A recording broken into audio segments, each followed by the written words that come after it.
So let's get underway. So good to see everyone here. If you're watching on replay, hello. Hello for those people who are live as well. So today we're going to talk about the self-funding client machine. And this is literally how I have generated my own ads. Many of you are here because of my ads, because of the $9 purchase at the front, and how we've turned those into high ticket sales that convert in the region of $1,000 all the way up to $40,000 for high ticket service. So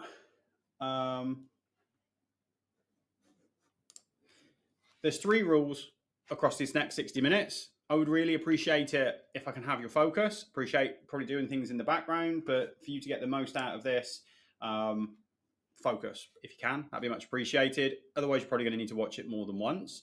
Take notes. I think notes are an important component. I'm old school to a degree. I like taking notes by hand, but do what works for you.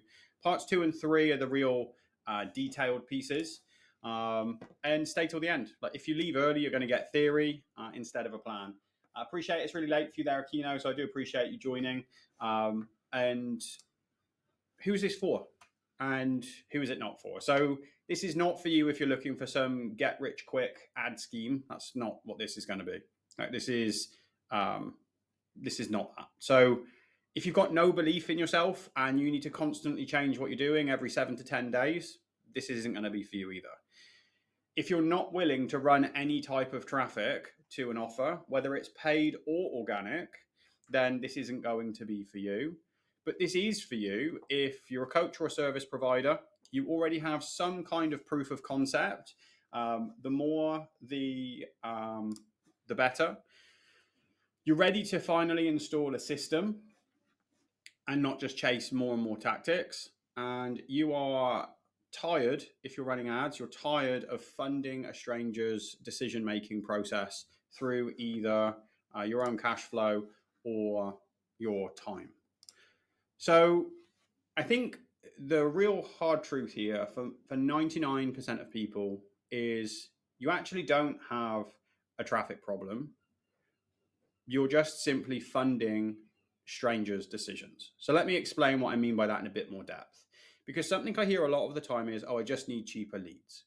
But the reality is that if those leads aren't converting how you want them to convert anyway, then cheaper strangers don't solve the problem. They just end up costing you less. So you amass more of them and you have a belief that at some point you'll convert them. But the issue doesn't get solved. You're just attracting more cheaper people.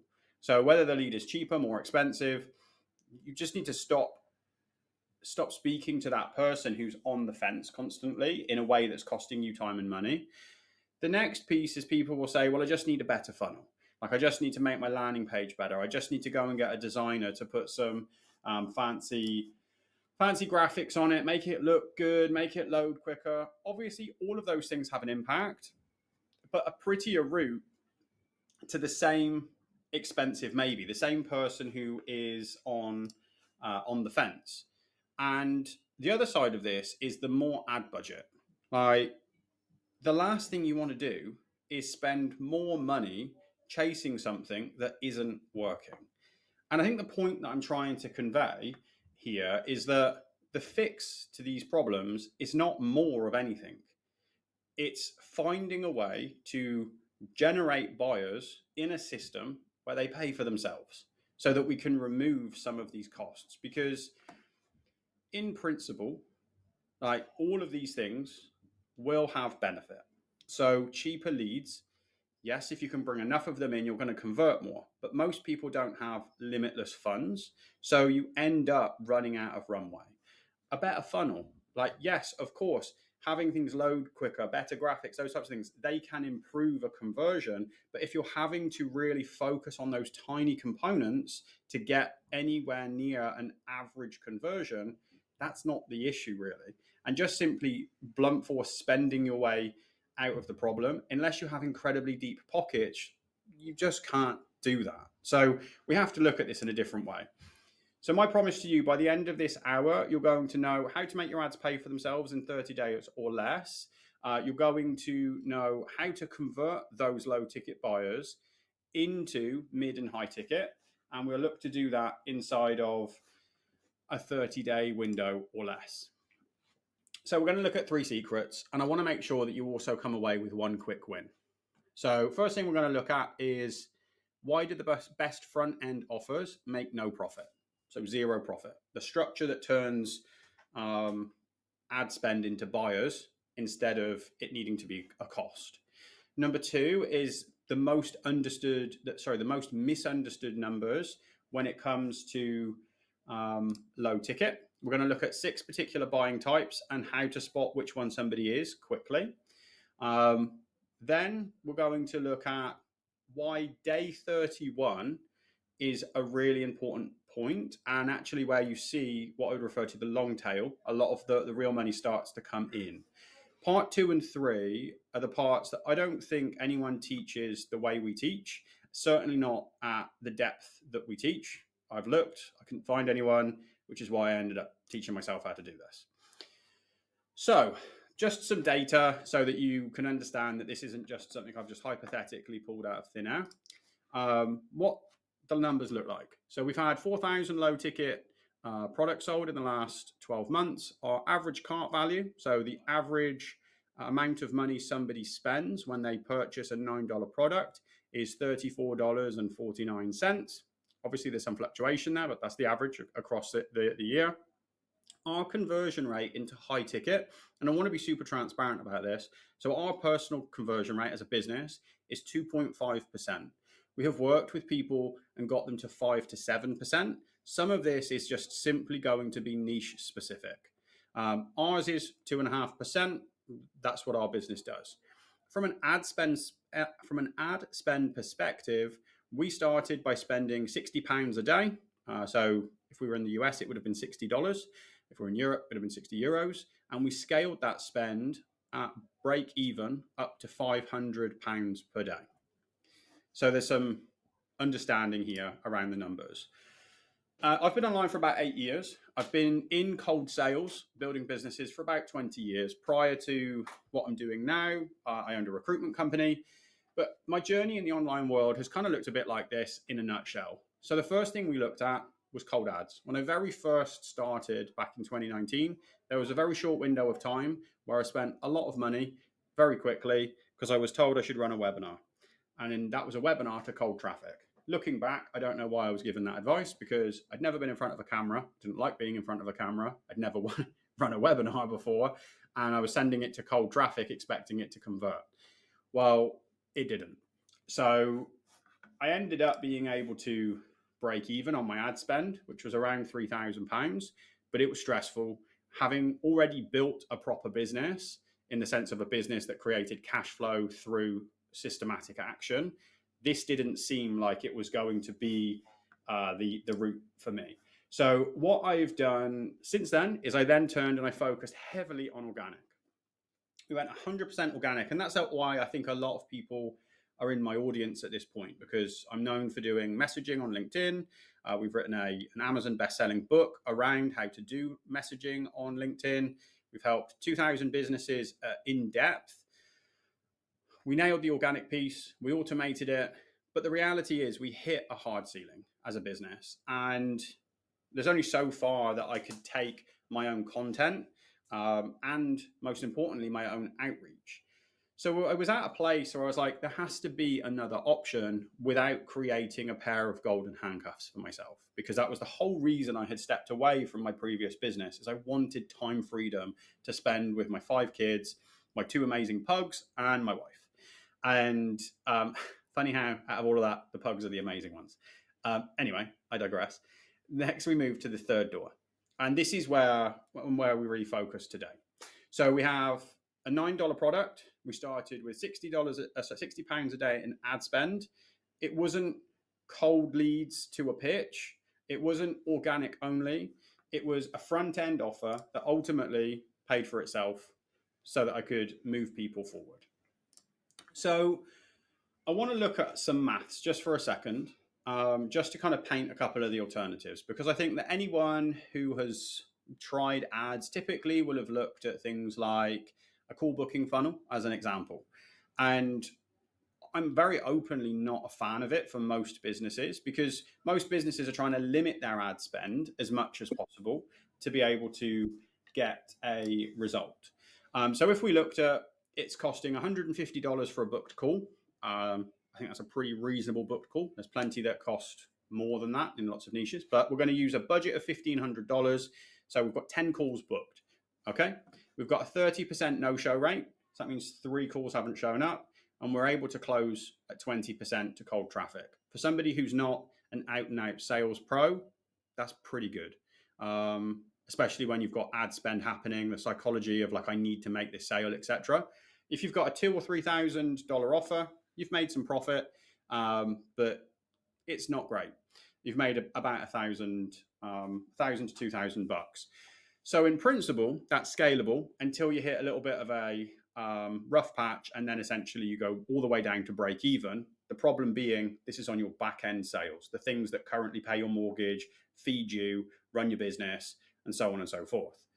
If we look at the alternative, we look at a self-liquidating offer, which is what we're talking about today. We're going to use the same $150 ad spend, and we've offset it, because that's what self-liquidating means. It liquidates itself. So we've spent $1,500, but we've already made $1,500 back. So we're at zero. We've picked up 1 sale off the back, and we will have picked up a stack of leads. So we'll have picked up a lot of phone numbers and emails. And the cost for that sale on the back is zero.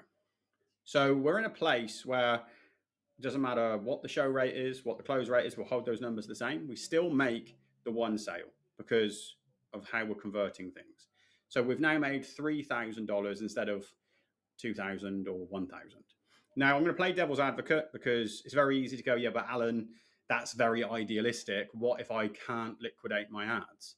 So let's say, okay, you're having a tough time. You can only liquidate half of the ad spend. Still spent $1,500. You still make the 1 sale. You still pick up the phone numbers and the email addresses, because typically speaking, you will get double the amount of people opt in who purchase that low ticket product. So to get, I didn't actually write the number down, but let me just quickly get you a rough number so that we've got all the details. So approximately we've got 43 sales. So we've picked up 80 emails, 80 phone numbers, and 43 sales approximately. And we are costing, it's now costing us, if we've only liquidated 50% of our spend, it costs us $750 to acquire a customer. So whichever way we slice this, it is far less risky to run a self-liquidating offer, even if we can't liquidate properly, than it is to just go and run a book a call funnel. Unless we're spending tens of thousands of dollars, in which case we just have data on our side, this is the approach that makes sense for most businesses who are serious about moving things forward. So the product that I ran as my main product after testing, and I'll run through a few of the other products later, was a product called DM to Deals. So I have a best-selling book in the same name, and it essentially teaches people how to book calls on LinkedIn from an outreach perspective. So we need to focus on solving a tactical problem. There's a few other ways to approach it, but the easiest way of looking at this is understanding that your self-liquidating offer needs to just focus on the tactical problem. For me, like I say, my budget was £60 a day. It's where we started. That was just the most money I was willing to spend, knowing that I could just lose all of the money and actually it just be another failed experiment. So I just wasn't comfortable spending more than that.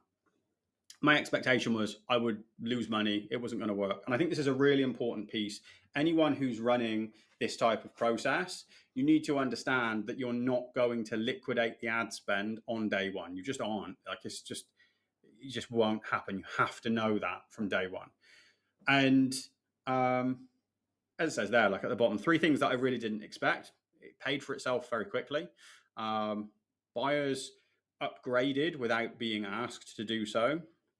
And the thing that I found most interesting, especially coming from an organic only place where I had been focused on targeting this one person, this ideal customer, was that buyers started to behave radically different. There was not one type of buyer anymore. There was lots of types of buyer, lots of industries, lots of thoughts and beliefs, lots of pathways. And I didn't necessarily expect that because I was so used to optimizing for one type of person. So we essentially had same ad, same offer, same price, but completely different behavior from all of these purchases coming through. So me being me, I started to track the journey of each of these buyers. So we've now tracked 4,000 plus purchases, and we've mapped out the journey each one takes, where they come from, what they do, what they bought, what they didn't buy, what they liked, what they didn't like, what they reply to, what they engage with, how long does it take for them to spend any type of real money, and what they believe to be true. Like the psychology side of things is an important piece. And for anyone who's gone through DM to deals, I talk a lot about energy, about light energy and dark energy, or masculine and feminine. It's exactly the same with this. Because what I started to find is that the behavior, it wasn't random, it was clustered. And this became what I refer to as the decision matrix. So if we look first of all at the first piece, so we're going to go through this systematically. Okay. So as I say, just to summarize this first piece, I started at £60 ad spend per day, scaled it to 500 with it being liquidated. We completely liquidated our funnel from scratch within 30 days. We've had 100 high ticket customers at this point, and 2.5% is the conversion number from low ticket to high ticket. A couple of examples of people we've worked with one-to-one when it comes to doing this in their businesses as well. So let's actually dive in. So the best front end, it makes $0 profit. This was something for me when I very first started my low ticket journey. I was like, I want my low ticket product to mean I don't have to speak on calls anymore, and I can just never do any work, and I can just sell digital products. That's going to be my thing moving forward. And very quickly I started to understand, actually, that's not how this is going to work. Not for me anyway. Maybe there's somebody who does work like that for, but for me, that's not what I'm about. And that's not how this has worked for me. For me, this has been about, can I get this to break even consistently, not just for one day so I can take a screenshot, but across a year, across multiple years, across months. Like, we need this to be something that predictably brings buyers into my world and allows me to then move them into the backside of my business, which is where we make the profit. But in principle, that sounds a bit peculiar. The best front end offer makes zero profit. And I think the important thing to understand here is, and it's a perspective shift, you're not selling products, you're buying buyers. That's the difference here. Like, we're not in the product business, we're in the buyer's business. And I think a lot of people, myself included at the beginning of this journey, think of it like you need this to be profitable. Low ticket attracts cheap clients, they won't convert. And then you can find some data that backs up that theory. And worst of all, I'll run ads when I can afford to lose money. For me, because of my bad experience at the very beginning with the webinar ads, I should have started this process probably 3 years ago. But I was genuinely scared. Like, I'm not afraid to admit that at this point. Like, it was something that I was like, I'm just going to keep doing what I'm doing because I don't want to go back to experiencing that stress of ads don't work, was my belief, which was a wrong belief. I just had the wrong mechanism for what I was trying to do. And how this actually works is it needs to break even so that you can then spend more. Like, someone who spends $9 with you, who's a complete cold stranger, will spend $9,000 with you, or whatever the price of your offer is, when they trust you. And you can start today, as long as you have some form of budget, because the funnel funds itself very quickly. Typically, you want liquidation within 30 days.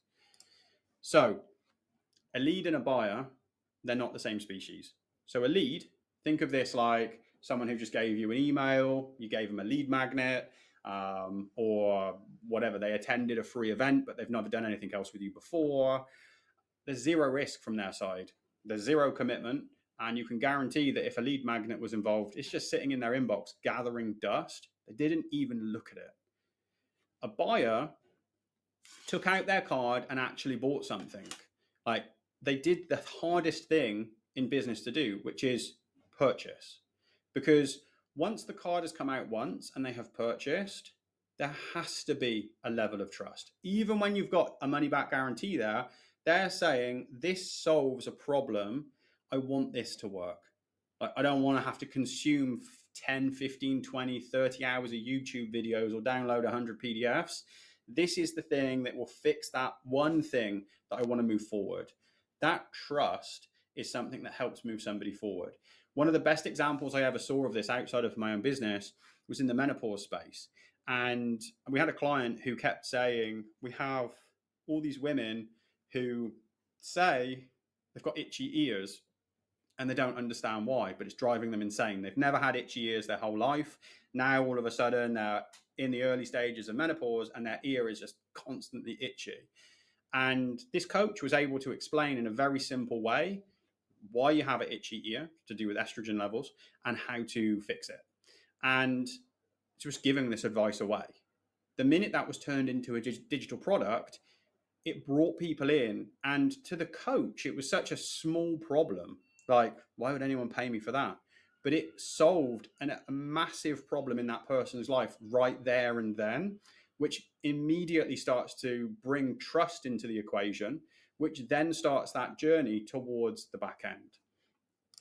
So if we look at the anatomy of a self-funding offer, this is the process that I run, and I just want to talk through this in a bit more depth. So we have a $9 offer at the front. I don't personally like front-end offers above $9. They can be a bit lower, like between 5 and 9. For me, 9 has always been the sweet spot. So that's the price that I always say to people works best.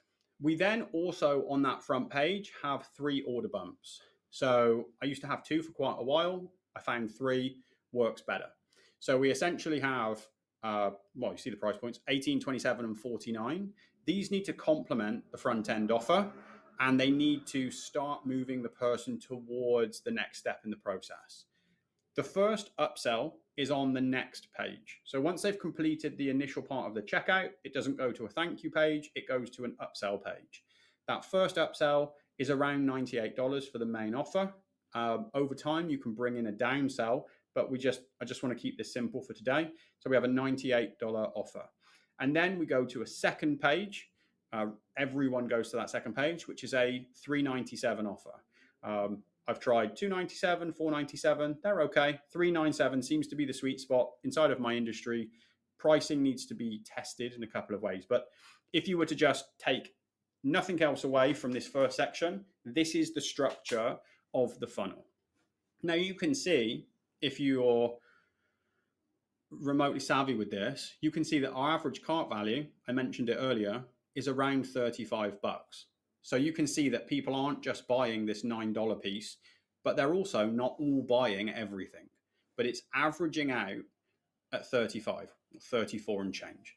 So you can then see people are buying a mixture of these things. So if we can get 30% of people or more consistently to take these order bumps, great. If we can get 5% of people to take upsell 2, perfect.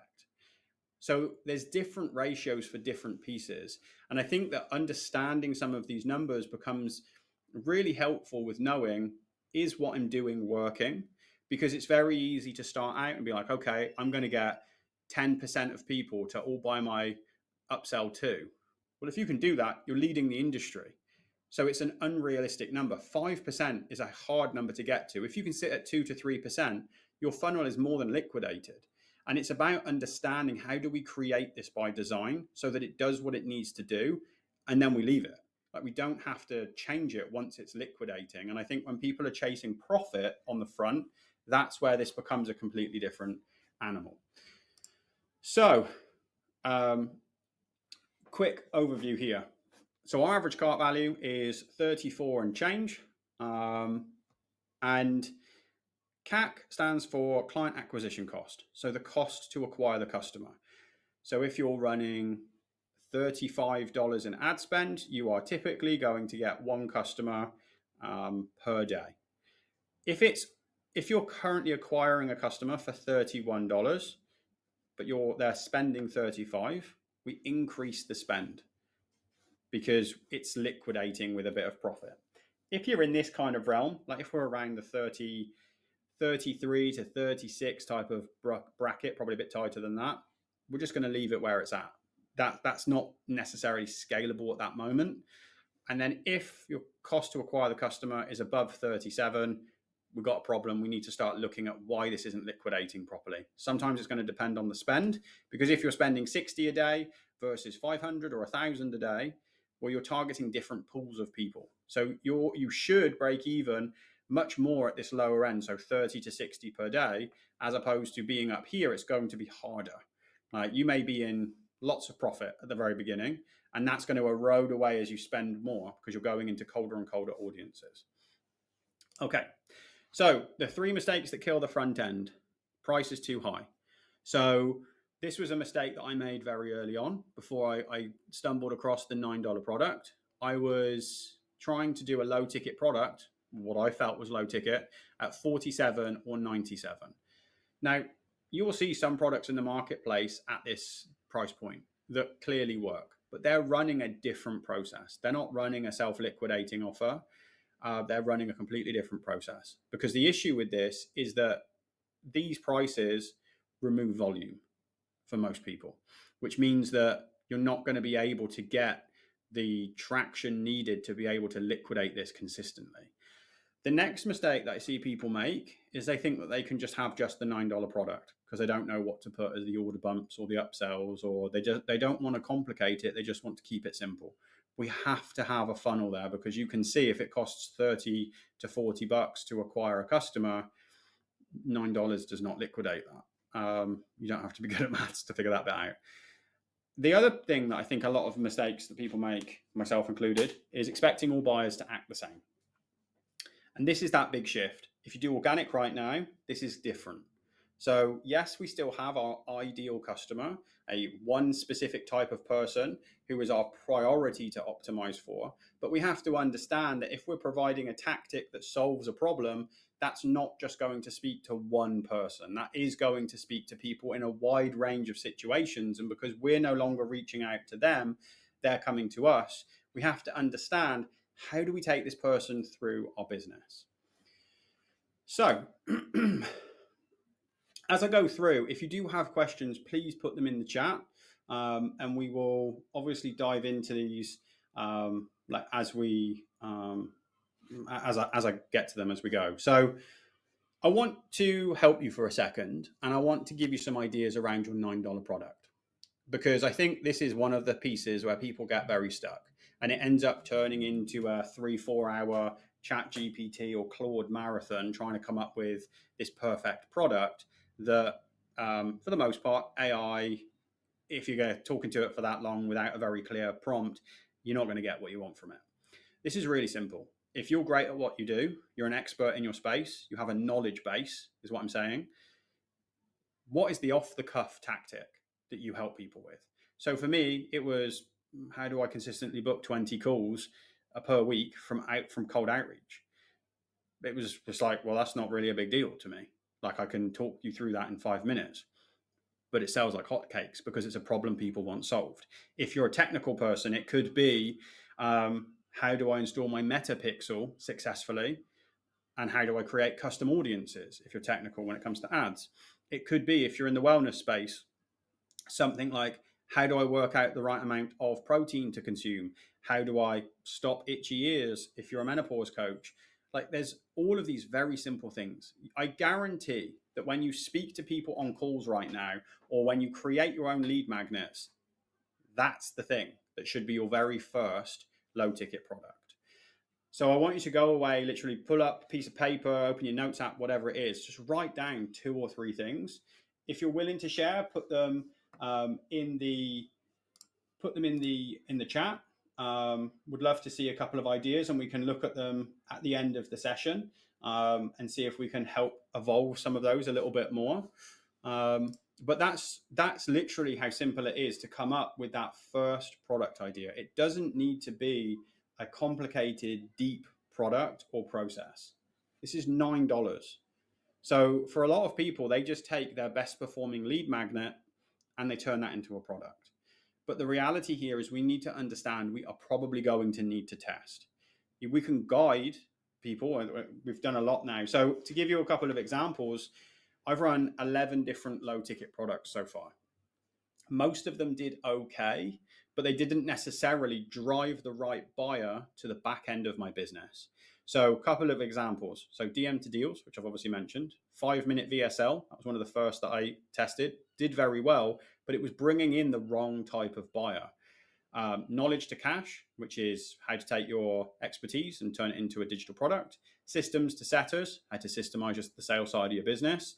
Traffic to deals, basically how to run ads. DM to deals for Instagram, so how to do messaging on Instagram. Churn and LTV, that to me was just too technical of a product. It was how to lower a business's churn and increase the customer lifetime value. The daily call booking AI blueprint, this is how to set up AI in your inbox.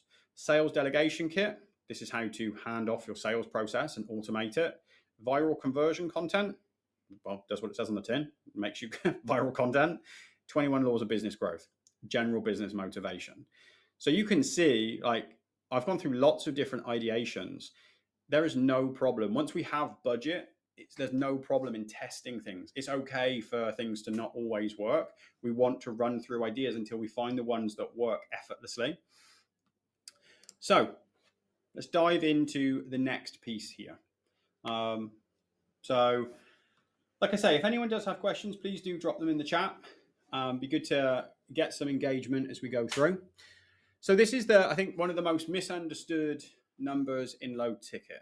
And this is what I refer to, like I say, as the decision matrix. And the number is 2.5%. Because people here, so that's a good question. Just before I jump into this, I want to just answer a question that Akino's put. So she said, what do you mean it's not the right buyer for the back end? How do you find out? So essentially, I'll give you an example. So with the 5-minute VSL, I had a lot of people coming to me who obviously wanted to understand, how do I make a VSL in 5 minutes? Because that was the point of that product. The problem was those people then had no real desire, once they had solved that problem, they had no real desire to focus on how to increase sales, how to retain more customers, how to install sales process. They had no interest in that side of things in their business at that particular point. So these people were coming in and then just falling dead. It didn't really matter what offer I made to them, unless I was going to make their VSL for them, or I was going to make their VSL perform better. Like they were just a mismatch for me. So it's about understanding, and this is the bit we're getting to now, Aquino. So as people are coming through, what's that logical journey? How do we create the sticky environment to walk them through whilst understanding who they are? So if we dive back into this, so 2.5%, a lot of people who are new to low ticket, they think, okay, well, I want 10% of my buyers, 20% of my buyers to convert. When they hear 2.5%, they're like, I think it's terrible. I'm just going to keep doing what I'm doing. But you can see with low ticket, it's self-liquidating. So you're going to spend more money on ads because you're making it back. There we have the 2.5% coming through. So 100 high ticket customers from 4,000 low ticket sales. But what happens to the other 97.5? Because you hear that headline number, but it's about understanding what happens underneath it. So we're going to start looking now at these customer journeys, because you've got one type of customer, they converted on day 2. They bought the $9 thing, watched a video, and then within 7 days, they're a high ticket customer transferring $10,000. You've got the person who took the best part of 5 months, who, like, there was nothing wrong with what happened. They bought the low ticket thing and then they just went quiet for ages. But then they appeared again and then they purchased. And then you've got the person who didn't buy anything at all. They maybe filled in the opt-in form, or maybe they just copied the link and then went quiet until 3-4 months or 9 weeks, as the example says, passes, and then they go straight into your top offer. They reach out and they go, hey, I saw this thing, can I do more? Or all of a sudden they pop up, buy the whole funnel, end up on a call, and they go, yeah, I saw it a few months ago, I saved it because I wanted to come back to it. We need to understand that in this situation, trying to work around averages is quite dangerous when it comes to back end conversion and not a very good way to approach things because there isn't really an average buyer in this situation. There are different pathways and each one needs something slightly different. And this was a really important part for me. And I don't know if you saw my email, some of you maybe did, of when I was promoting the masterclass, of my customer journey had dropped from my average customer lifespan went from 3 years and it dropped to 30 days when I pushed an influx of low ticket buyers in, which freaked me out massively. So that's why this ended up becoming such a focal point for me because I needed to get that customer lifetime value back up. I really value consistency, certainty in my business. I do not want my business to be a volatile up and down thing with monstrous churn. I like stability. I know I help people the most when I have them in my world for longer. So for me, we needed to understand who are these people, what do they need to see, and how do we move them forward? So I'm going to run through 6 examples. In your business, these people may show up slightly differently. Okay, and that's part of the process here. But we've got 6. We've given them nice little names. So we've got buyer type A, the direct, B, the sprinter, C, the builder, D, the slow burn, E, the watcher, and F, the lurker. Okay, so if we look at this just quickly to get an understanding, because this was a big piece. This was an aha moment for me. I was focused, and I think a lot of people would focus on A and maybe B as well. So this is that direct person who's going to convert quickly. It's nothing better than seeing like a $9 purchase followed by a DM saying, hey, can I work with you one-to-one? That's great. Like, again, I spoke about it in an email. One of our customers, a guy named Yella, did exactly that. And I was like, this is wild. I just want to optimize for that one person. But the reality is, that's only 3% of the overall group inside of most audiences. Okay, so if we put this into numbers, if we had an audience of 1,000 people, it's 30 people. From those 30 people, like 2.5% of them at any one point are going to be looking to convert. So we're talking about very small numbers here, which is why we end up in a situation where people, if they haven't liquidated their ad spend, start to panic because they're optimizing for one type of person. Then we have the sprinter. And I'm going to break down these different profiles in a second. But if you look at the 3 biggest, we've got the builder, the slow burn, and the watcher. And then we've also got the lurker, which is a decent chunk as well. Okay, and then we've just got another group of people. Inside this 10% of people are some people, we'll refer to them as buyer type Z. These are the people who find your low ticket product, buy your low ticket product, magically consume the entire thing inside of 20 minutes, and then say, oh, it wasn't very good for me. Can I have my money back, please? That is absolutely one of the most frustrating things, but you have to accept that is part of the process. Because the reality is, it may very well have been a free lead magnet at some point in time. Some refunds are inevitable when you risk reverse with a 30-day guarantee. The upside of having that guarantee far outweighs the downside. But that refund rate is a great indicator of, do you actually have a good product that delivers on its promise? Because if your refund rate is too high, then we need to actually look at the product. But inside of here, just worth noting, like that's where that group of people live. And some of those people, they still move into the actual end. Okay, so let's look at these different groups. So we have type A, the direct. So they buy the $9 product, they contact you directly, and they want to know, do you do something at a higher level, or is it just the low ticket stuff you've got? Typically, this is like within a week, maybe a tiny bit longer, but typically within a week. These are amazing. Everyone loves these customers. Okay, smallest group, easiest money. If only every customer could be that straightforward. It's just not the reality of it. Then we've got type B. The sprinter is somebody that buys the whole funnel. So you see them go through and they buy the front end, the order bumps, OTO 1 to upsell 1 and upsell 2. Then these people, they typically will convert inside of 14, sometimes 30 days, maybe sometimes a little bit longer, but typically that 14-day window. And it's the next logical step for those people. So we have to make some kind of offer to them inside of a fairly quick window, and then they naturally go, yes, I want to move into that. We don't have to nurture this person. We just need to deliver. But like it says here, seeing that upsell rate, that take rate is really important. And as you see low ticket sales emerge, you do literally see like the first chunk come through, which is like around $50. Then you see a 97, then you see a 397, and you're like, bingo, I've got a sprinter here.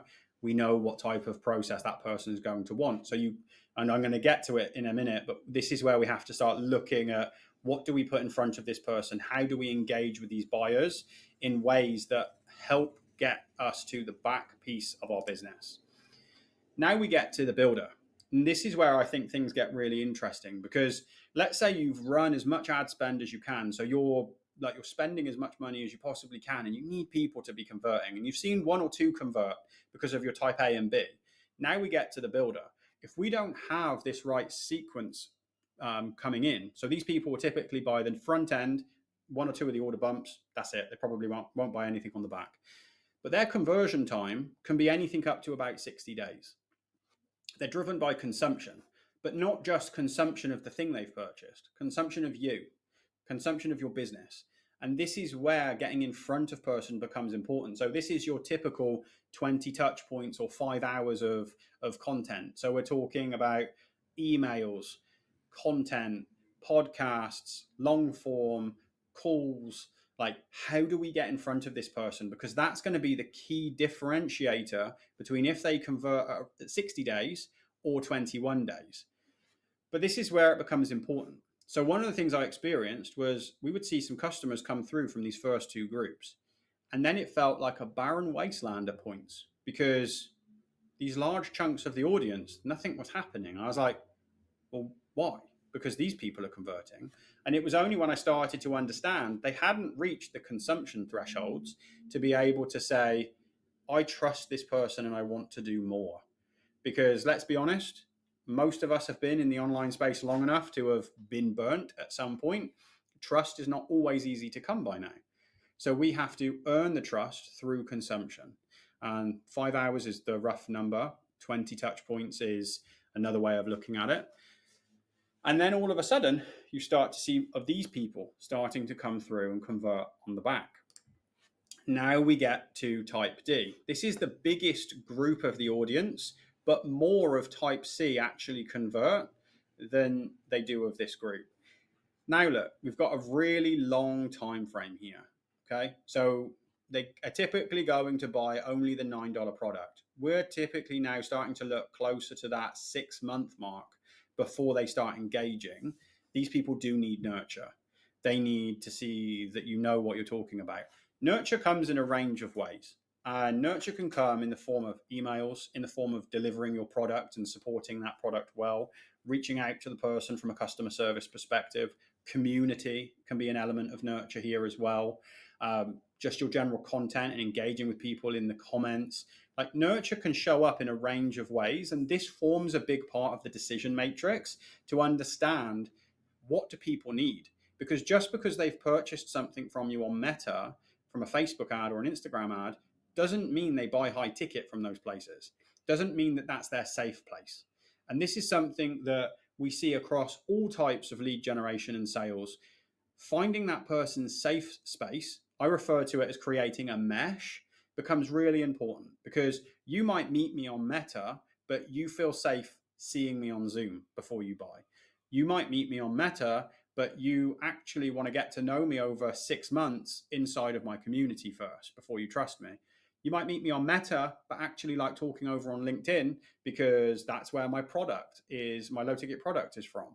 Like, you might need to be called in that traditional sales approach by AI or a human to book that call, to know that this is a legitimate business because I have a sales process. Like, it's really important to understand that this mesh, just because you might buy in one type of way, doesn't mean that all of these buyer types will also buy in that way. So we have to layer that in on top of these buyer types. And then the final two, so E, the watcher, this person opts in, consumes everything. They don't buy cheap things. So we see their name appear on our lead list. They've given us their phone number and their email, but they don't buy low ticket. But they do buy high ticket straight away. but they're not the same as the first type of person because they don't reach out to me. They don't reach out and say, hey, how do I work with you? They wait until I reach out to them. So these people, they make life slightly easier than cold outreach, but they want me to come to them. And then we have type F, the lurker. The lurker is somebody who sees the funnel, they don't act, they copy and paste the funnel link, and then they show up, usually somewhere between 30 and 90 days later, and purchase at that point. We know because we've had several offers that we don't advertise anymore that we see purchases come from because people have saved the links. And I think that's the interesting piece here, is that there's so many different types of buyers and they all have slightly different journeys. So if we look, we need to understand here, like, what happens in these situations, because I think psychology plays a really big role here in business for both your buyer, but also yourself. Because without the matrix, you basically have one list doing one message, one timeline, and you end up over nurturing some people because you put everyone through the same process. You end up under nurturing other people, but then you also start abandoning people because you go, well, this isn't working, so I'm going to stop doing it. Instead of understanding this is a pathway that this type of buyer walks along, it's okay, hold my nerve, continue what I'm doing. You end up abandoning these type D and type E and type F because you go, well, they're never going to buy. I told you, people who spend $9, they're never going to buy anything high ticket. And what typically happens is you end up converting on the back at around 0.5 to 1%. So you can see that there's potential that it could work, but it never really works properly enough for you to want to spend more money on it. So when we look at that gap between seeing 0.5, so 0.5% of those low ticket sales converting to back end, to the best case scenario here that I've seen is 7%. We're going to talk in those best case. Like, it's not about more traffic, it's about the routing. Because with that matrix, you now have a decision of understanding what pathway do these people need to go through. Because we've got, in the example, 6 different segments, there's 6 different timelines, 6 different approaches. Each one gets something slightly different. We're understanding that we need to be in multiple places at multiple times. And we end up not rushing. We don't have to force somebody who needs 6 months to convert into a 7-day launch and then just abandon them. They're not ready. Like, they're just simply not ready to move. And you'll always find somebody who'll say, well, if you sell to them in the right way, they'll convert. But the reality is those people aren't ready. Unless we all want to just become number one sales human in the world, we have to understand we need process to honor a person and meet them where they're at. And for me, heart-centered sales is an important piece. And that is about meeting people where they're at and helping them to make decisions, but decisions that are on a timeline that work for them. So getting those results of between 2.5% and 7%, that's going to be niche specific to a degree as to where you sit inside of this. Just need to know like which lever moved it. And you're going to know that by mapping this out inside of the matrix. So how do we identify this in real terms? I've touched on this a little bit, but you can see that we're tracking here several different pieces. We're tracking the purchase depth. So what did they actually buy on the low ticket side? We're looking at what responses they give. So what do they reply to? When do they book? What triggers an unsubscribe as an example? Consumption, like what do they need to consume? Is it just the product? If so, how much of the product do they need to consume? If it's other things such as emails, content, long form podcasts, community, what do they need? What's the pattern of behavior that we see of a buyer? So a prime example, if we just pull away from low ticket for 1 second, one of the things long ago that we worked a long time around, spent a long time on, was 5-day challenges. And we could see consistently, especially in the wellness space, people who attended 3 5-day challenges, even if they were exactly the same challenge, were significantly more likely to buy when they booked that sales call than if they had only ever attended one.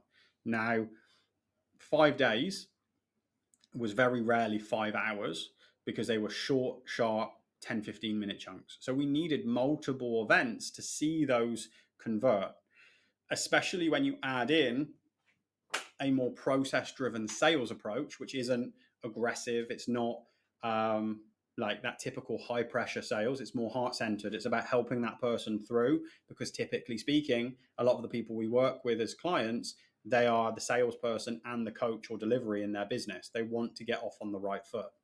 So you can see consumption in a range of ways is really important. And then we have the time since the first touch. Like, what are the key markers here? And then we start to understand, once we understand this information, where do we need to meet these people? Right? What type of buyer comes from those places? Because if you're not looking to grow your business to an infinity number, there's a limit to how much of this you even need to install, because you can say, well, I only am trying to get to here. I don't want to have to build more team or more infrastructure.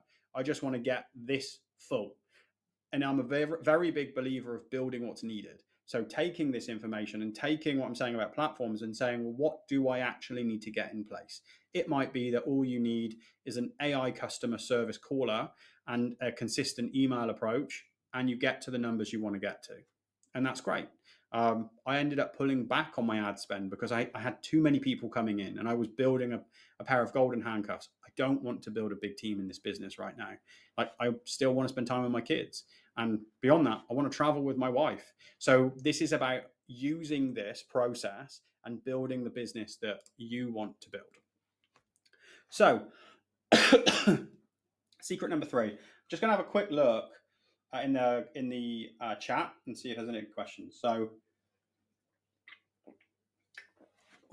we've got one. Pick myself in the old drink. We've got 2 questions here. So, I only have one low ticket offer now, and it's profitable on the front end, but back end conversion is low. Do I still use the same low ticket offer? So yes, you would start by using the same low ticket offer. It needs to be audited and reviewed to understand, like, is it the right offer? Is there a logical path that we can see? Can we create a hypothesis or a theory on how to take somebody from the front to the back? And then we need to use real-term data to test that rather than just opinion. Yeah, Done with you install would help with that. Okay, so Richard, so for the remaining 93%, do you create 4 different styles of messaging for these avatars? So not necessarily different styles. I think it depends on who those people are coming through. You can use the same style because you are who you are. And I think that authenticity in the messaging is important. I talk how I talk. I can't help that. If somebody is repelled by that, sorry, that just is what it is. But you absolutely create a different journey for those 93% of people, because that journey is going to be slightly different from a time perspective, from also what they need to see perspective. So it may be, like I said, one type of person needs 180 days. There's no point forcing an offer at day 7 when that person's like, well, I don't really care about that offer.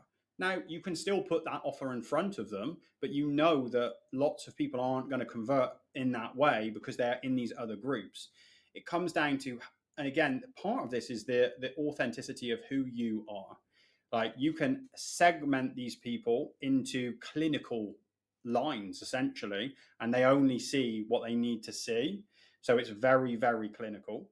Or you can be like me as a prime example. Like, I understand the pathways everyone is going on, but email wise, everyone gets the same emails, but I understand who it's most relevant to.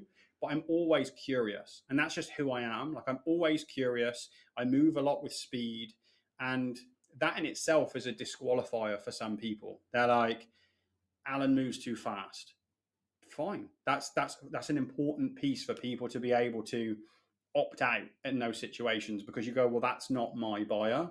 And that's hard sometimes because you're like, well, I paid for that lead, which is why we need to offset the cost. So you essentially are at cost neutral for the lead, but it's nothing personal. but it's more important for you to find your right buyers. So Jordan, what happens to people who buy your product but never open your email or log in to you/consume it? Great question. So this is something, it actually isn't in the presentation, but I will answer this. So for us, what we do is we noticed that when people purchased, quite often it would go to spam, no matter what we did. However hard we tried to get back in the inbox, for some people we did, for some people we didn't. So we brought in a lot of calling. And this is where calling becomes beneficial. Now, am I realistically going to either pay somebody or phone myself hundreds of leads who have spent $9 with me? I would love to say yes, but the answer is no, I'm not going to. So we built AI calling to do outbound calling as a customer service call, first of all. So everyone that purchases gets a call from us basically saying, hey, this is whoever from Alan Miles Consultancy. Alan wanted me to reach out just to make sure that you've got access to what you've just purchased. Now, this call happens within the first 5 minutes, and then they will go on a repeat dial if they don't answer. We do some SMS here as well, because we obviously need to drive people to open an email so that they can get more of our emails and read them. And we want them to consume the product that they've purchased, ideally, because we know certain buyer types need consumption. So we start to look at other ways to bring them in. So we have the AI calling piece, but then we also look at social media. We encourage people to follow us on Instagram so that we can have conversations with people there. When they say, oh, I bought your book or I bought your product, I'm like, cool, have you read it? Have you consumed it? No, I've lost my login details or I'm not sure where it is. Immediately, we go to customer service mode first to resend that piece. We essentially bring them back to day one to be like, let's get them in. Like, all of the focus there is we've liquidated it. So now our focus is really on how do we get compliance or at least consumption, because we know like we need people engaging with our stuff to be able to get them to buy. Otherwise, we just become a secret that they forgot, or something that they forgot about. So hopefully that makes sense. Okay, let's dive in. Feel free again, like put more questions in the chat. We should have time at the end to answer a few. So 30 days to get your money back. Now, I want to talk about two 30-day chunks here. Your very, very first 30 days is hectic because you're looking to liquidate your ad spend because you're currently spending money up front. We want that liquidated as quickly as possible.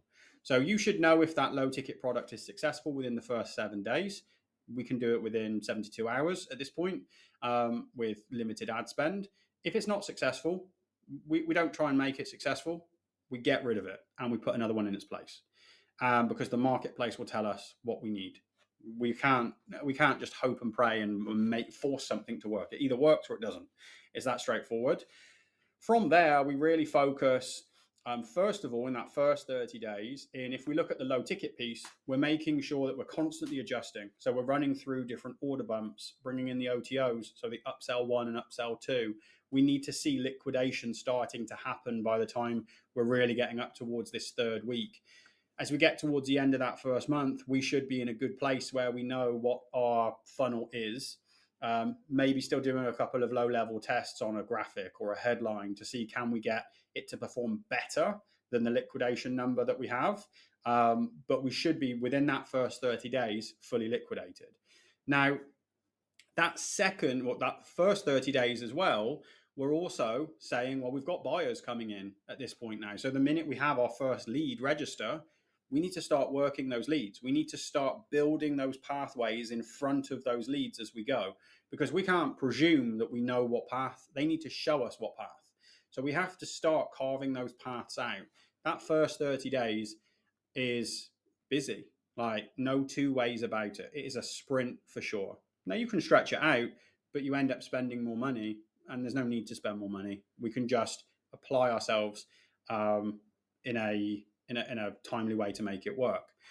Once we get to this day 31, obviously, like we mentioned, this is where type C buyers, type D, type E, type F, all of these buyers start showing up in what I refer to as the long tail. This is where we see that real profitability. So once we have a funnel running and operational and breaking even, we need to keep it running, because otherwise we see a drop off because we need these buyers to keep coming through. That second 30 days running through, we're refining that process. We're re-optimizing those pathways. We're collecting more data. We've got our theories at that point because we've had our first group of people run through in the first, like type A and type B. We're now starting to see a couple of type C, and then type D starts to appear. We need to understand and just make sure those paths make sense. So we get liquidated within 30 days, but the journey doesn't end there. We have to continue evolving this path and testing what we're doing to make sure that there's a clear journey for people. The first week, like, it's about speed. And we want to get a quick win, again, from a psychological perspective. And when I say a quick win, what could that look like for you? So that will be your first low ticket sales. That will be your first low ticket leads. So your first emails and phone numbers. That will maybe be your first sales call because of a low ticket lead. Bearing in mind how the ads ecosystem works, it goes to the warmest place first and works its way outwards. So it may be you have customer data that we can upload and find people just like your existing buyers. But even if you're starting completely from scratch, I was using a brand new ad account at that point, and within the first couple of days, we had sales coming in, we had people reaching out, conversations starting. And this for me is why I think that as much as I wish I had done things sooner, I do believe that the organic conversation piece is a really important bit, because how to speak to people, that psychology of understanding whether they're masculine or feminine energy, like what do they need? Are they a permission-based buyer? It helps us understand how best to talk to a certain type of person based on what they're saying back to us, which means we can see those wins much quicker instead of presuming everyone just needs some bro marketing pushed in their direction. Like, we need to be intentional, just like we're experts in our specialist fields. Like, all of us are specialists at what we do. We need to understand some of those nuances of sales and marketing to be able to have an intelligent conversation with people. Obviously not always manually, like we use automated and systematic channels, but that's how we want to start to move people forward. So like I said here, like consumption first, then the offer. Like, this is how we move people through. And I think we've covered this to some degree in what I've said already. Like, the key thing is making sure that as we get these buyers going through, they're consuming stuff and we're able to track what are they consuming. Like, maybe it's the product we've purchased, maybe it's, like I say, other content. Like, my podcast is a good consumption tool for a lot of people who come into my world, because it allows them to spend more time with me.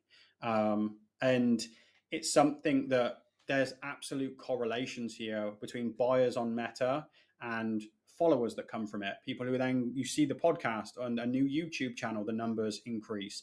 And then the same with obviously the email list, because people come straight onto the email list. But LinkedIn is an example. It's a completely separate platform, but that starts to increase. All of this, all synergistic. And that's where that mesh really comes in, is connecting the dots with your audience, and not just using a blanket rule. And like I say, long tail is where the upside hides. So type D, E, and F, like these people, they need longer. They just simply need longer to convert. And this is where we see this change from 0.5% converting to 1% and 2%.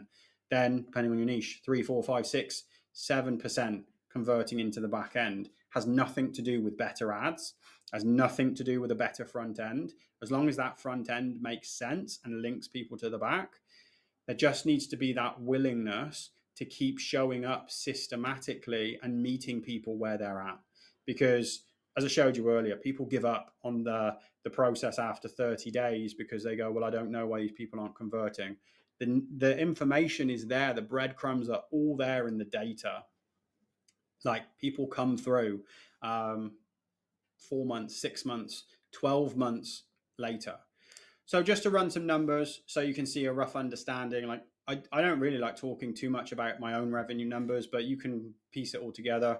If we've had 100 high ticket customers, our high ticket offers start from around 2,000. They go up to 40,000, but you can see the revenue that can be generated on the back. And bear in mind, that's cost zero. So we've offset the cost of the ads. So it's obviously there's some delivery cost, but there's zero cost to acquire the customer because it's already been dissolved, which means that in many ways, it's like running two separate businesses almost, because you have your front end that just runs at break even, and your back end is where your business is really focused. So there's only one sequence that works. Just to summarize, the buyer needs to break even on the front. We route them by their pathway. We obviously then focus on that 30-day clock to make sure we've got buyers coming through in those first couple of groups. And then we keep going. I wish I could just say everything's solved in 30 days, but the reality is some people just take longer. So we have to keep going. So the question starts to become, how fast can you install it? If you can see the principles of this can work and it's something you're interested in, how quickly can you personally install this? Because if you build it yourself, you've got to pick your front end product, you've got to test it, get it to break even. Then you've got to understand how to map out these sequences, tag people, route them, etc. And realistically, I can tell you from experience, you're looking at best case 4 months, probably closer to a year to really get this dialed in. This really tested me. Like, I'm proud of what we've created with this process. I have a lot of people who teach low ticket who have come to me to get this installed into their businesses because their back end is a bit coughing and spluttering and it's not converting how they want it to. Like, I literally locked myself in my office here for the best part of 45 days, worked 17, 18-hour days to just get it to work. And it was 20 years of knowledge all in one moment. And as exciting and as fun as it was, I was absolutely exhausted at the end of it. So I know that if you build this yourself, this, however great you are, this is going to take serious work. Or you can install it with me. So we map out your low ticket in one session. You can see how easy it can be. Like I just explained to you in 60 seconds what your product could be, but we need to get real clarity on what that low ticket needs to be, what a backup low ticket could be, what your order bumps are, what your upsells need to be. We map that out with you. We build your first funnel for you because we know what it needs to look like. We know what we need, and we need to move with speed. Once we've got the idea, we need it launched, and we do that together. We then map out the buyer pathways. So helping you to understand, how do you track things? What are you looking at? How do you break that down? I provide you with all of the ads that I've run that have worked. I don't provide you with the ones that didn't work. I provide you with all of my ads that have worked well. And we work with you until your front end breaks even and you get your very first back end client. So this is what I would refer to as the self-funding client machine install. Bit of a mouthful. Maybe the name's a work in progress, but there's 10 founding seats for this. So you would be live within 7 days. So you can have no ad account right now, no low ticket product, and you'll be launched within 7 days. And then we focus on the back end piece. This is done with you. And obviously, as I mentioned, certain elements are done for you. So we've got, first of all, the offer excavation. Like, this is your low ticket product. What's going to be your core $9 offer? And we're going to spend some time together, get your bumps, your upsells, your core products. You're going to leave with everything on paper so you know what it is you need to build. We don't build anything until we have sales. We do a test. Like, speed is the key to this. Bearing in mind what I said around certain, like only 30% of products are going to make it in the end of the day anyway. We need to make sure we can get some sales in a test before we spend time actually putting together a product. So if you already have it, we've got the minimal viable product ready to go, but we're going to do this together, your offer. Then we're going to build your funnel. So we're going to get that front page built with you, which is version 1. Once we've completed the test, we provide what's needed for version 2. You just need to go in and replace the copy, which we'll guide you with. We'll provide you with everything you need for your upsells for OTO 1 and OTO 2 based on my funnels, the funnels that have worked for me and allowed me to get my customer cost and my average cart value to break even. I'm giving you the bits that have worked for me in the way they've worked for me. The ad launch, we launch our ads together, and you get all my ads that have worked so that you can start to create more of your own ads moving forward. I talk you through where I find my ads, how I find new creatives, how we run that piece, and when to check and what to check, most importantly, because I think the ads side of things can be a bit scary and a bit overwhelming. Meta doesn't exactly make friendly dashboards.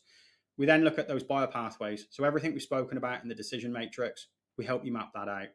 We break this down. You've got your one-to-one call to get launched, and then we have 4 calls. So a weekly call, it's a group call across the first 30 days, and we analyze things together as a group. So we analyze your funnel numbers, we analyze your product, what's working, what's not working, what needs to be adjusted. And I think that I've always been a big believer in one-to-one. I love working with people one-to-one, but I think there is massive benefit doing some things in a group, because you're going to be able to learn from things other people are doing, like people who maybe are a little bit ahead of you or people who are in line with you. And you can just see that you're not alone. Any of the things that you're struggling with or are sticking points, you're not alone. We all go through them and we all overcome them, and we overcome them together. And then we have the break-even guarantee. So the break-even guarantee is really simple. You're going to work with me until your ads break even and you get your first end client, at which point there are obviously options to look at longer term support, but you've got what you need at that point. You can keep running that machine and you've done it, like you've got it. And you'll have essentially taken what took me quite a while to piece together and a lot of stress and more grey hair than I would care to admit. And you've done it in 30 days. So I think you could probably say each one of those bits together, if you were doing that one-to-one at deep length with me, we're looking at north of 10 grand. So $10,000 to get those bits installed. And obviously the guarantee is priceless because it gives you peace of mind. And I'm a big fan of peace of mind. I want people to get an outcome that they came to me for. I'm not going to charge you $10,000. I think you probably all imagined this bit was coming. So we're looking at $997. So we've got 2 options here. We've got a hold your seat option, which is $9 today, and then you'll be auto billed the balance of 988 in 48 hours. So that gives you a little bit of time to digest what we've gone through, maybe watch the replay again, make sure that you're ready to actually do this, and you'll be auto billed. If you reach out to me and you say, look, change my mind, I don't want to move forward, you've risked $9. Like, I can't really make it any fairer than that. For those of you that are in a good spot and are ready to move forward and you're like, yes, I want to do this, this is going to be awesome, there's a fast action bonus there for your full commitment. You save an additional $150. So it's a one-time payment of $847. Once your build begins, that's non-refundable because we've committed to putting things in place. And that absolutely is our best rate. It's a founding cohort rate. And you will see in the months to come that this product is going to continue to go up in price. So before we wrap up, I just want to share a few bits. So I took a couple of screenshots. This is just from a period of time for me. I think it's like 3 or 4 months, possibly. This is what I could basically fit into a screenshot to put on the slide. And you can see, like, this is 71. Is it 71? Yeah, nearly £72,000 worth of ad spend. This is the sales volume that's come on the front end. And like I say, like for anyone that's followed me for any length of time, I genuinely don't like talking much about revenue because for me, I think it can be hard sometimes if you're not in the place you want to be. You see revenue numbers and it makes you go, what am I doing wrong? So I don't want people to look at this, but I felt I needed to show some proof. Like you can see the sales that are coming in here. You can see it's a consistent number, previous period, this period. Like this is actually making profit, the funnel at the minute, but we run it as break even. I don't look for it to make profit. I just look for it to break even. But those are some numbers that I think are relevant for people to see. And like I said, we work with you until your ads break even and you get your first back-end client. So if we get to 30 days and you haven't achieved that outcome, we're going to keep working with you. As long as you've done your side of the deal, as long as we've been able to get you launched in 7 days, we've got access to an ad account, you've not dragged your heels with those types of things, you've run the daily budget that we need to have run, you've shown up to the group calls and obviously your launch call, and you implement what we talk through, that's it. As long as you do your side, we will, and I will work with you until you get this working properly. Which really means the only risk here is just doing nothing or thinking that you can just magically fix this yourself in 30 days. And the question is, if you could, why haven't you already? So like I say, there's 10 seats here. This is the first run. It's a founding cohort doing it as a group. We've done this individually with people. This will be the first time running it as a small group, which I'm super excited about. So what I would say as we get to some questions at the end, don't join this if you're not good at taking action. Like if you're somebody who thinks I've paid some money and that should be it solved now, this isn't for you. Please don't buy. Like if you're looking for some magic bullet and you don't want to implement anything, please don't buy. And if you don't have capacity to actually follow steps over the next month, please don't buy. Okay. But if you are somebody who has some proof of concept in your business, please buy. This is absolutely for you. And I would love to serve you. If you're ready to take action and follow the step by steps and work like together as we get these things launched together, please join. Like it would be amazing to work with you. And if you want a machine built with you for your business, not just another course to watch, again, like please join. So if we look at a couple of questions just to wrap up, I don't have a low ticket product. As I say, we're going to build that together in our first session. The ad budget is always a key question. So I obviously started at £60 a day. If you can start at $60 a day, awesome. It allows us to collect more data. But realistically, if you can do $30 a day, that's fine. That's a practical floor for us to work with, which is absolutely fine. I've never run ads before. It's not a problem. We're going to run them together. I'm going to launch them together. I'm going to show you what you need to know. Just focus on those things, follow the plays, and you will be absolutely fine. How long until it's live? 7 days. That's obviously part of my side of the deal with you. We need to get that live for you in 7 days. Will it work in my niche? Yes, it will work in your niche. If you're in a business that provides a service to somebody, whether that's coaching or service providing, it works in all niches. It doesn't matter if it's health and wellness, menopause, business, sales, credit, teaching people to play the violin. It works in all niches. My low ticket already isn't working. We need to take a look at that low ticket product. We need to understand why. And so that will be the first place. We're going to still go through the workshop and see what the low ticket product I believe it should be. But if you already have one, I'm not about reinventing the wheel. Let's take a look at what you've got. Let's see if we can see why it's not working. And that might allow you to jump ahead a bit quicker. Won't low ticket attract low quality? I think we've already addressed this. No. Based on the results that I've had, I don't think that's really an issue. What if I don't see any results? Well, we're going to keep working with you until you do. So that's not a problem. Can I run this organically? So if you are in a place where you want to jump in, but you're a little bit scared about running ads and you just want to do it organically first, then yeah, absolutely. You can run this organically, but you have to understand it's like riding a mountain bike versus driving a car. Like you're going to be running slower because you're going to have a lot less people looking at everything. But absolutely, you can run this organically. The pathways, etc., all still work. My advice would be you want to run that organically for the shortest possible time and be brave and jump into the ads world as soon as you're ready to do so, because we have to automatically presume your funnel is running at break even if you're doing it organically, because there's no cost associated to it for you. Do I have to increase my ad spend? No, you don't. You can keep it at the same budget if you want. You don't ever have to increase your ad spend. But obviously you need to understand that you'll be at a fixed amount of leads and buyers. If you want more leads and buyers, you do need to increase your ad spend. Can I test more than one product? As I mentioned to you earlier, I've had 11 products, and they so you can run absolutely more than one product if you've got the budget. And can I work with you one-to-one? Obviously, that's not going to be a 997 to do like deep, in-depth one-to-one work with me. But yes, if it's something you want to look at, I've put a link in the chat to book a call. You're more than welcome to hop on my calendar and we can have a chat. What I would say is please book a call just to discuss one-to-one, not this process. We've obviously put the links in here. So to wrap up, I'd like to invite any questions. I'm going to look in the chat first of all. Either if you want to come on camera, please like raise your hand and I'll unmute you, or pop your questions in the chat and we can answer any questions that you've got.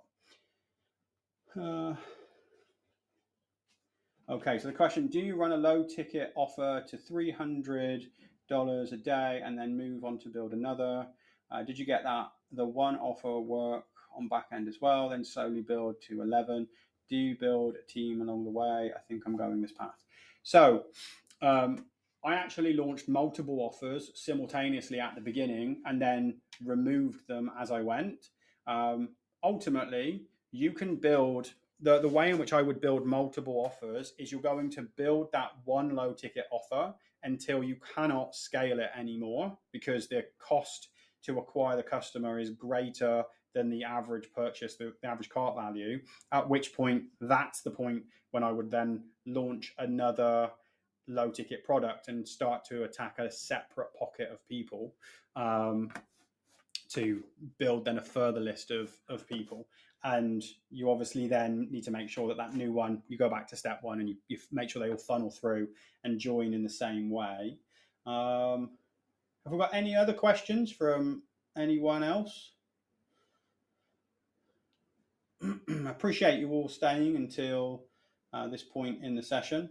So it's been good to see so many people here, especially considering the link issue at the beginning.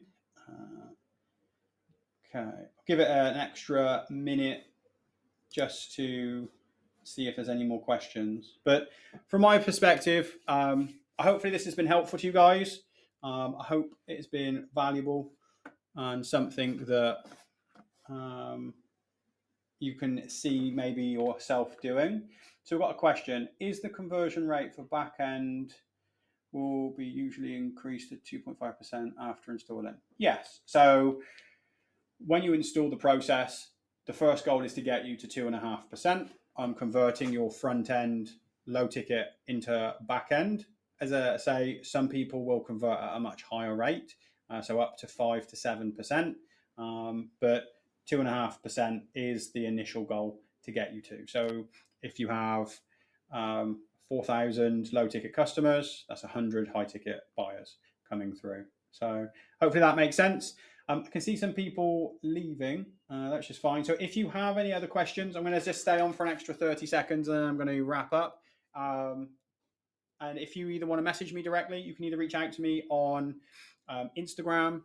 You can drop me an email at alan@alanmiles.com, or you can drop me a WhatsApp on +44 7360 543484. So that's +44 7360 543484. Happy to have a chat with anyone who has any extra questions. It's been awesome, guys. Thank you, guys. I will see you all soon, and the replay will be out to you all within the next hour. Take care, guys. Bye-bye.